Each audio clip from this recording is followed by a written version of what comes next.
हाय बच्चों, मैं आप लोगों को क्लास 6 की हिंदी पढ़ाने जा रहा हूँ, जो आपकी पाठ्य पुस्तक है एकलव्य, जिसमें आप लोगों को 1 से 8 लेसन पढ़ाया जा चुका है।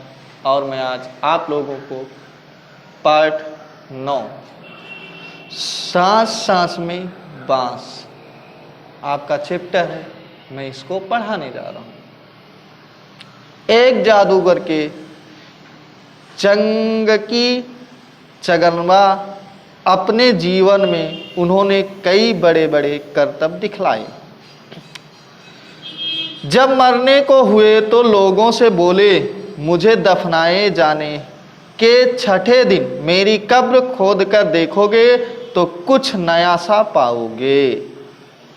एक जादूगर थे और उन्होंने अपने बहुत से बड़े बड़े कारनामे दिखाए थे और उन्होंने लोगों से बताया था कि हमारे मरने के बाद जब आप दफनाओगे उसके 6 दिन बाद उस कब्र को खोदोगे तो उसमें आपको कुछ नई चीजें मिलेंगी। कहा जाता है कि मौत के 6ठे दिन उनकी कब्र खोदी गई और उसमें से निकले बांस की टोकरियों के कई सारे डिजाइन लोगों ने उन्हें देखा। पहले उनकी नकल की और फिर नए डिजाइन भी बनाए। कहा जाता है कि उनके मरने के 6ठे दिन बाद जब कब्र को खोदी गई तो उसमें से बांस की टोकरियां के कई सारे डिजाइन निकले। जो बांस की टोकरी बनाई जाती है उसके बहुत सारे डिजाइन निकले। लोगों ने उन्हें देखा, उस टोकरी को लोगों ने देखा और पहले उनके नकल की फिर डिजाइन भी बनाए। उस टोकरी की देख करके डिजाइन प्रस्तुत किए, बनाए। बांस भारत के विभिन्न हिस्सों में बहुताया में होता है। भारत के उत्तर पूर्वी क्षेत्रों में 7 राज्य में बांस बहुत उगता है। बांस जो है वो भारत के बहुत से हिस्सों में पाए जाते हैं, विभिन्न हिस्सों में पाए जाते हैं। भारत के उत्तरी पूर्वी क्षेत्रों में 7 राज्यों में अत्यधिक बांस होता है, इसलिए वहां बांस की चीजें बनाने का चलन भी खूब है। इसलिए वहां पर बांस की बहुत सारी चीजें बनाई जाती हैं। सभी समुदायों के भरण पोषण में इसका बहुत हाथ है। बांस का जो है सभी समुदाय के लिए भरण पोषण में उपयोग होता है। हम खास तौर पर देश के उत्तरी पूर्वी राज्य नागालैंड की बात करेंगे। अब हम भारत देश के उत्तरी पूर्वी राज्य में एक नागालैंड है, उस नागालैंड के विषय में बात करेंगे। नागालैंड के निवासियों में बांस की चीजें बनाने का खूब प्रचलन है। नागालैंड के लोग बांस की चीजें, बहुत सी सारी चीजें बनाते हैं। इंसान ने जब हाथ से कलात्मक चीजें बनानी शुरू की, बांस की चीजें तभी से बन रही। जब इंसान बांस की चीजों से बहुत सी ढेर सारी चीजें बनाना स्टार्ट किया, वो तभी से इसका प्रचलन हो रहा है। आवश्यकता के अनुसार इसमें बदलाव हुए हैं और अब भी हो रहे हैं। जैसे हम लोगों की आवश्यकता होती है उसी अनुसार इसका बदलाव हुआ और आज भी हम बांस की वस्तुओं का उपयोग करते हैं और हो रहा है। कहते हैं कि बांस की बुनाई का रिश्ता उस दौर से है जब इंसान भोजन इकट्ठा करता था। बांस की बुनाई का दौर उस समय से जब इंसान खाने के लिए भोजन इकट्ठा करता था। शायद भोजन इकट्ठा करने के लिए ही उसने ऐसी डालियां नुमा चीजें बनाई होंगी। शायद भोजन को इकट्ठा करने के लिए ही इसका निर्माण किया होगा। जैसे बांस की टोकरियां या जो अन्य चीजें उपयोग में लाई जाती हैं उसको बनाना स्टार्ट किए। क्या पता है वया जैसी किसी चिड़िया के घोंसले से टोकरी के आकार और बुनावट की तरकीब हाथ लगी हो। क्या पता जैसे किसी चिड़िया जो है घोंसले से टोकरी के आकार की बुनावट की तरकीब हाथ लगी हो, जैसे एक घोंसला बनाती है चिड़िया, उसी प्रकार से ये बांस की जो चीजें बनाई गई हैं उसी प्रकार से इसकी बुनाई की गई है। बांस से केवल टोकरियां ही नहीं बनती, बांस की खपच्चियां से ढेर सारी चीजें बनाई जाती हैं। बांस से सिर्फ केवल टोकरी ही नहीं बनती, उसके खपच्ची मतलब जो उसके बांस को चीर करके उसके छोटे छोटे टुकड़े और फज्जे को बोलते हैं। जैसे तरह तरह की चटाइयां बनती है, टोपियां बनती है, टोकरियां बनती हैं, बर्तन बनते हैं, रेलगाड़ियां, फर्नीचर, सजावटी सामान, जाल, मकान, पुल और खिलौने भी बनते हैं। असम में ऐसे एक जाल जकाई में मछली पकड़ते हैं। असम में भी एक ऐसे जाल बनाई गई है जिसका नाम है जकाई, और उससे मछली पकड़ने का कार्य किया जाता है। छोटी मछलियों को पकड़ने के लिए इसे पानी की सतह पर रखा जाता है, फिर धीरे धीरे चलते हुए खींचा जाता है। बांस की खपच्चियों को इस तरह बांधा जाता है कि वे एक संग का आकार ले लें। इसको क्या किया जाता है, पानी की सतह पर फेंक करके धीरे धीरे खींचा जाता है और उसमें मछली फंस जाती है, जिससे आसानी से पकड़ लेते हैं, जैसा कि आपके चित्र में बगल दिखाया गया है। इस शंकु का ऊपरी सिरा अंडाकार होता है, आप लोगों को अंडा पता है, और उसका जो ऊपरी भाग होता है वो अंडाकार होता है। निचले नुकीले सिरे पर खपच्चियां एक दूसरे से गुथी हुई होती। खपच्चियों से तरह तरह की टोकरियां भी बनाई जाती हैं। असम के चाय बागवानों के चित्रों में तुम्हें लोग ऐसी टोपियां पहने दिखाए जाएंगे, और हाँ, उनकी पीठ पर टंगी बांस की बड़ी सी टोकरी देखना ना भूलें। आपको बताया जा रहा है असम में चाय की खेती होती है, तो बांस की वहां पर टोपी बनाई जाती है जो वो लोग पहने रहते हैं, और हाँ, उनके पीठ पर यानी कि पीछे बांस की टोकरी भी टांग कर रखते हैं, लगी होती है, उसको भी देखना। जुलाई से अक्टूबर घनघोर बारिश के महीने, यानी लोगों के पास बहुत सारा खाली वक्त, या कहो आसपास के जंगलों में बांस इकट्ठा करने की सही वक्त है। जुलाई से अक्टूबर के महीने बांस को इकट्ठा करने का सही वक्त होता है। आमतौर पर वे 1 से 3 साल की उम्र वाले बांस काटते हैं। आमतौर पर उपयोग के लिए 1 से 3 साल के उम्र के जो बांस होते हैं उन्हीं को काटते हैं। बूढ़े बांस सख्त होते हैं और टूट भी तो जाते हैं। बांस में शाखाएं और पत्तियां अलग कर दी जाती हैं। इसके बाद ऐसे बांसों को चुना जाता है जिसमें गांठें दूर दूर होती है। दांव यानी चौड़े चांद जैसी फाल वाले चाकू से इन्हें छीलकर खपच्चियां तैयार की जाती हैं।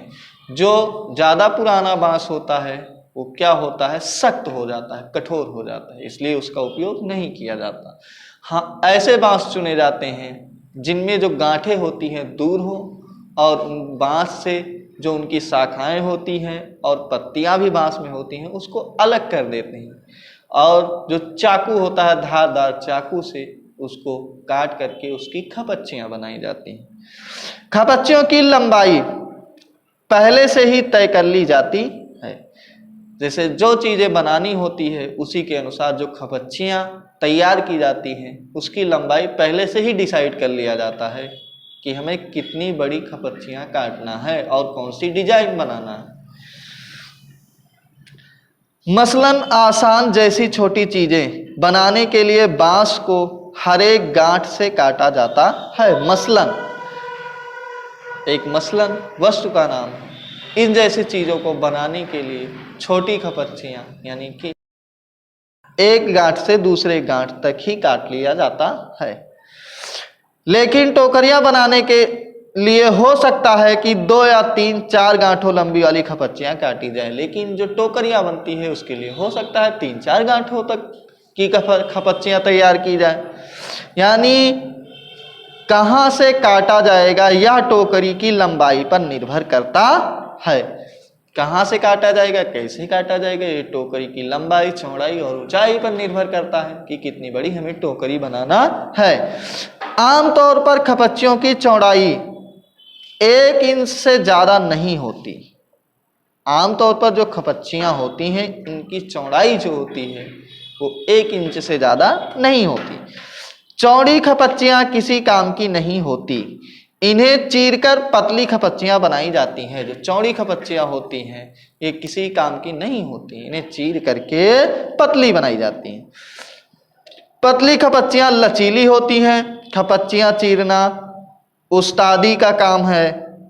हाथों की कलाकारी के बिना खपच्चियों की मोटाई बराबर बनाए रखना आसान नहीं है। खपच्चियां काटना जो है वो एक कलाकार ही काट सकता है, यानी कि जो बनाता है, क्योंकि समान मोटाई की खपच्चियां काटना एक आसान काम नहीं होता है। कहीं पतला हो जाता है, कहीं मोटा हो जाता है, तो इसलिए जो उसको करता है यानी कि उस्तादी आदमी का काम है, जो उसमें उस्ताद हो करने में।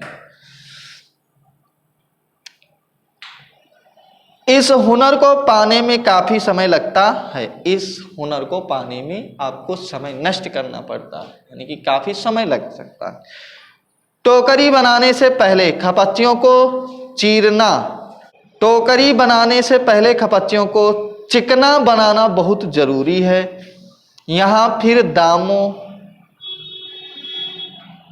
काम आता है, या फिर दांव काम आता है। खपच्ची बाएं हाथ में होती है और दांव हाथ में। दांव का धारदार सिरा खपच्ची को दबाए रखता है, जबकि तर्जनी दांव के एकदम नीचे होती है। इस स्थिति में बाएं हाथ से खपच्ची को बाहर की ओर खींचा जाता है। इस दौरान दायां अंगूठा दांव को अंदर की ओर दबाता है और दांव खपच्ची पर दबाव बनाते हुए घिसाई करता है जब तक कि खपच्ची एकदम चिकनी नहीं हो जाती। यह प्रक्रिया दोहराई जाती है। इसके बाद होती है खपच्चियों की रंगाई। देखिए ये जो बताया गया है ये खपच्ची कैसे काटी जाती है, कैसे तैयार किया जाता है, कैसे उसे चिकना किया जाता है, ये उसके सारे नियम बताए गए हैं कि आपको कैसे करना है, आपके हाथों को कैसे किस कला से करना है, ये इसमें बताया गया है। और इसके बाद रंगाई जाती है। ये काटने के बाद जब उसको चिकना कर लेते हैं तो उसके बाद ये खपच्चियों को रंगाई जाती है। इसके लिए ज़्यादातर गुड़हल, इमली की पत्तियों आदि का उपयोग किया जाता है। इसके रंगाई करने के लिए गुड़हल के फूल, इमली के पत्ती आदि का उपयोग किया जाता है। काले रंग के लिए उन्हें आम की छाल में लपेटकर कुछ दिनों के लिए मिट्टी में दबाकर रखा जाता है। काले रंग के लिए खपच्चियों को आम की छाल में लपेट करके मिट्टी में दबा दिया जाता है कुछ दिनों के लिए, तब वो काले कलर का हो जाता है। बांस की बुनाई वैसे ही होती है जैसे कोई और बुनाई। पहले खपच्चियों को चित्र में दिखाए गए तरीके से आड़ा तिरछा रखा जाता है, फिर बाने को बारी बारी से ताने के ऊपर नीचे किया जाता है। इससे चौक का डिजाइन बनता है, पलंग की निवाड़ की बुनाई की तरह।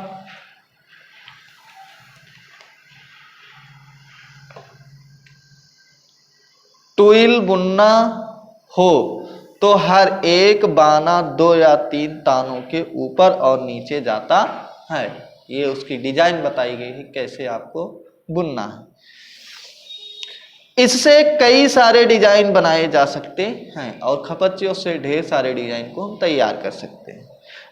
टोकरी के सिरे पर खपच्चियों को या तो चोटी की तरह गूंथ लिया जाता है। टोकरी बनाने के लिए खपच्ची को एक चोटी की तरह गूंथा जाता है या फिर कटे सिरों को नीचे की ओर मोड़ करके फंसा दिया जाता है और हमारी टोकरी तैयार। चाहो तो बेचो या घर पर ही काम में ले लो। और ये जो बांस की टोकरियां बनाई जाती है, अगर आप बिजनेस के तौर पर कर रहे हो तो आप उसे बेच सकते हो, अगर घर में यूज के लिए बना रहे हो तो आप घर पर यूज कर सकते हो। ये आप लोगों का लेसन समाप्त हो गया और अगला लेसन वीडियो में अपलोड होगा।